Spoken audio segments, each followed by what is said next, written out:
दोस्तों, N2 के facts and motivation में आपका स्वागत है। दोस्तों, आज हम एक बहुत ही गहन प्रश्न दुख के बारे में बात करेंगे। दुख का मूल कारण क्या है? संसार में मनुष्य दुखी क्यों है? तो चलो शुरुआत करते हैं। आजकल जिससे भी मिलो वह केवल अपने दुखों की बात करता है। कोई अपने आर्थिक दुख की बात करता है, कोई अपने पारिवारिक दुख की, तो कोई अपने शारीरिक दुख की। दुनिया में शायद ही कोई ऐसा मनुष्य है जिससे कोई दुख ना हो। खैर, हमारे जीवन में सुख दुख तो आते जाते ही रहते हैं, परंतु मज़े की बात यह है कि हम अपने दुख के लिए कभी ईश्वर को, कभी किस्मत को, तो कभी दूसरों को दोषी ठहराते हैं। जबकि सच्चाई यह है कि हर मनुष्य अपने दुख का निर्माता स्वयं है। हर मनुष्य अपना दुख स्वयं उत्पन्न करता है, लेकिन इस बात को कोई मानना नहीं चाहता। इसलिए इस वीडियो में हम आपको खुद के वास्तविक अनुभव और मनोवैज्ञानिक विश्लेषण के आधार पर बताएंगे कि हमारे दुख का मूल कारण क्या है। दोस्तों, वीडियो शुरू करने से पहले अगर आप हमारे इस चैनल पर नए हो तो कृपया इस चैनल को सब्सक्राइब करें और ऐसे ही और वीडियो को आप सुन सकते हो। तो चलो शुरू करते हैं। जब मैं पहली बार इस दुनिया में आया था तब मैं बहुत खुश था। इतनी खूबसूरत दुनिया को देखकर कितना मनोहर दृश्य था। हंसते मुस्कुराते फूल, हवा में झूमते पेड़ पौधे, गाते गुनगुनाते चिड़िया का शोर और इतने सुंदर सुंदर लोग। मुझे बहुत अच्छा लगा इस दुनिया में आकर। मैंने मन ही मन ईश्वर का शुक्रिया अदा किया इतनी खूबसूरत दुनिया बनाने के लिए। परंतु धीरे धीरे जब मैं कुछ बड़ा हुआ और थोड़ी समझ हुई तो मैंने ये नोटिस किया कि पता नहीं क्यों मनुष्य अपने जीवन में खुश नहीं है। मैंने देखा कुछ लोग चिंता में डूबे हुए थे, कुछ लोग गम के मारे लग रहे थे, कुछ लोग दुख में आंसू बहाते हुए दिखाई दिए। मैंने कुछ लोगों को ये भी कहते हुए सुना कि दुनिया में केवल दुख ही दुख है। कुछ लोग तो ईश्वर को खोज भी रहे थे। ईश्वर ने उनकी जिंदगी को दुखों से भर दिया है। उनकी बातें सुनकर मुझे बड़ा आश्चर्य हुआ। मैंने सोचा कि ईश्वर भला ऐसे कैसे कर सकता है। मैंने तो सुना था कि ईश्वर मंगल करता, दुख हरता, पानिधान, उद्धार करता और दया के सागर है। फिर इतना सुंदर मनुष्य बनाकर उन्हें इतना पीड़ा, इतना दुख देना, यह तो कोई दया की बात नहीं हुई। मैंने तो सुना था कि ईश्वर बड़े महान और महाज्ञानी है। फिर इतना सुंदर संसार बनाकर उसे दुखों से भर देना, यह तो कोई बुद्धिमानी की बात नहीं हुई। लोगों का दुख देखकर मैं हमेशा यही बातें सोचा करता था। तभी अचानक एक दिन सपने में ईश्वर मुझे मिल गए। मैंने ईश्वर से शिकायत की, उनसे पूछा कि आपने इतनी सुंदर दुनिया बनाई है, मनुष्य को इतना शानदार जीवन दिया, फिर आप इन बेचारे मनुष्य को इतना दुख क्यों दे रहे हैं? ईश्वर चौंकते हुए बोले, तुमने किसने कहा कि मनुष्य को मैं दुख देता हूँ? यह बात तो सरासर झूठ है। इसने कहा संसार के सब लोग तो आपको ही दोषी दे रहे हैं। मैंने भी अपनी बात पर जोर देते हुए कहा।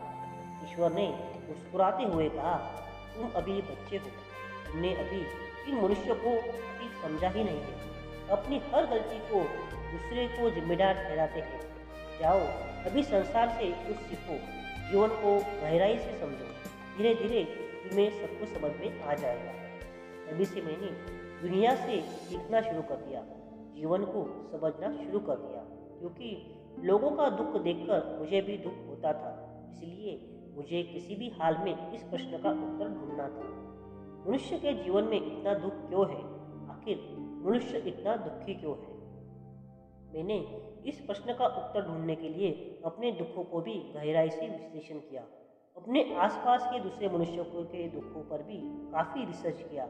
और आज जब मैं जीवन को काफ़ी हद तक समझ गया हूँ तो मुझे अपने प्रश्नों का उत्तर मिल गया है। अब मैं जान गया हूँ कि जीवन में दुख नामक की कोई चीज़ नहीं है। जीवन तो बहुत ही शानदार घटना है। दुख तो मनुष्य अपने लिए स्वयं पैदा करता है। दोस्तों, मैं जानता हूँ कि आप लोग इस बात पर यकीन नहीं करोगे, लेकिन कुछ साल पहले मैं भी आपकी तरह ही सोचता था। आपकी तरह मैं भी सोचता था कि मेरे जीवन में केवल दुख ही दुख है। कभी गरीबी का दुख, कभी दिल टूटने का दुख, कभी असफलता का दुख, तो कभी किसी अपने को खोने का दुख। परंतु इतना दुख झेलने के बाद भी मुझे ईश्वर पर पूरा विश्वास था कि वे कभी किसी को दुख नहीं दे सकते। ईश्वर के ऊपर मेरे इस अखंड विश्वास का कारण यह है कि अपने कुदरती स्वभाव से ही धार्मिक आध्यात्मिक स्वभाव का व्यक्ति हूँ। जीवन के हर कठिन मोड़ पर ईश्वरीय शक्ति ने मुझे सहारा दिया है। मुझे हर पल अपने अंदर ईश्वर के होने का एहसास होता रहा है। लेकिन आप यह मत समझना कि मेरे विचार ईश्वर पर मेरी आस्था से प्रेरित थे। मैंने खुद के ऊपर काफ़ी प्रयोग भी किए। इसके साथ मनोवैज्ञानिक सिद्धांतों के आधार पर काफ़ी रिसर्च भी किए हैं और काफ़ी रिसर्च करने के बाद अब मुझे समझ में आ गया है कि हमारे दुख के लिए भाग्य या ईश्वर जिम्मेदार नहीं है। हम खुद ही अपने लिए सुख या दुख चुनते हैं।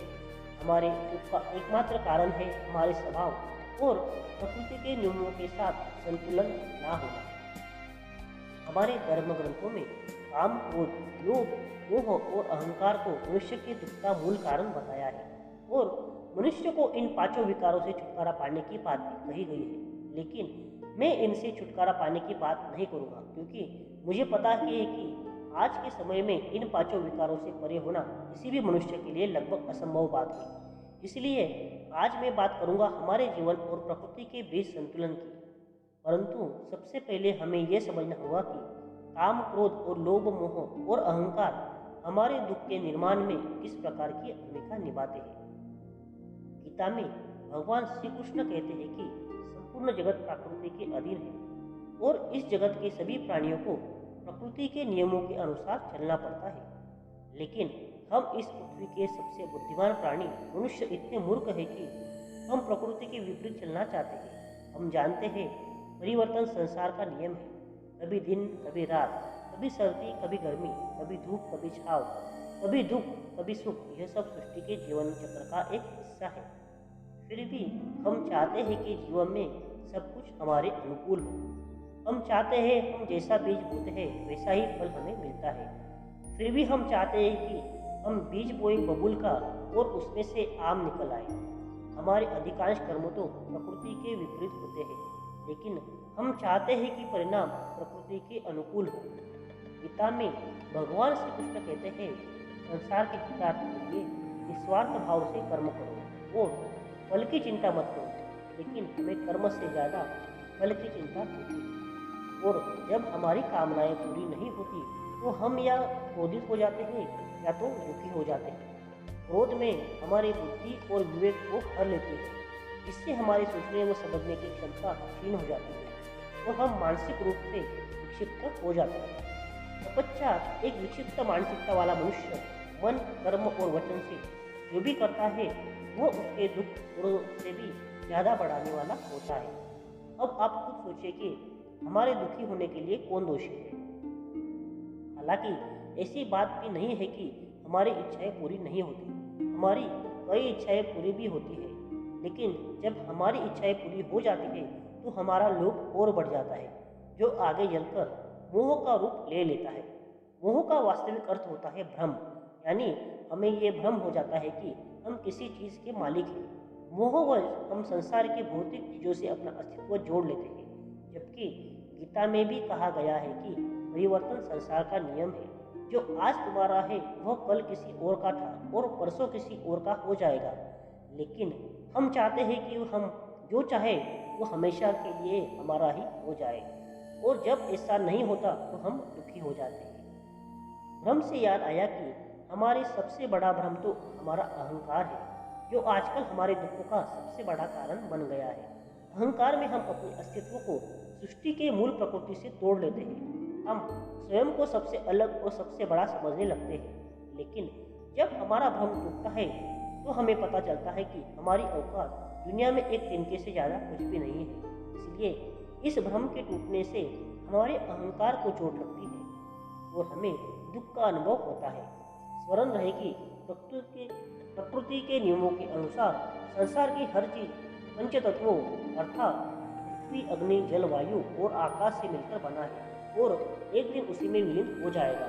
अंततः इस भौतिक जगत की निश्वर चीजों पर आधिपत्य जमाने वाला हमारा अहंकार हमें केवल दुख ही दे सकता है। इस प्रकार दोनों ही परिस्थितियों में हमें अपने लिए केवल दुख ही पैदा होता है। हालांकि यह दुख भी कोई स्थायी दुख नहीं होता, यह मात्र एक नकारात्मक विचार होता है जिसे हम चाहे तो सकारात्मक विचार में बदल सकते हैं। परंतु हम दुख के असली कारण को समझने के बजाय यह भी एक भ्रम पाल लेते हैं कि यह दुख मेरा है, इसलिए फिर हम दुख को पकड़ कर बैठ जाते हैं और दुख हमारा स्वभाव बन जाता है। दोस्तों, आशा करता हूँ कि आप समझ गए होंगे आप दुखी क्यों होते हैं और आपके दुख का असली कारण क्या है। परंतु फिर भी यदि आपके मन में कोई प्रश्न है तो नीचे कमेंट करके हमें ज़रूर बताएं, हम उसका भी उत्तर